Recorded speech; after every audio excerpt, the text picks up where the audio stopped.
Literal na takoyaki. Ay, sumasen, watashi mo. Oneshimasu. Literal na takoyaki.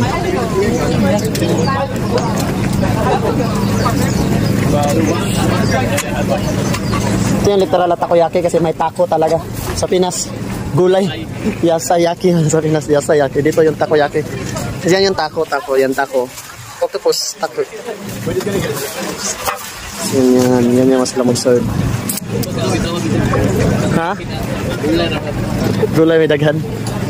Maliin takoyaki dito sa Japan, guys. Try nyo mag-takoyaki dito sa Japan. Oh, may gatas pa yan, oh. May gatas, oh. Oh, may gatas. Wow. Oh, may gatas. Gatas yan, di ba? Wow. Napakalinis pa nilang gumawa ng takoyaki. 600 yen only. Thank you.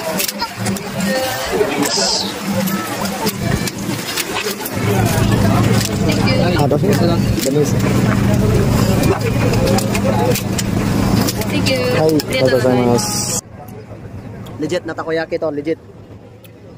Legit na takoyaki kasi may tako. Kung sa Pilipinas, pre, yasayaki. Kasi purong gulay.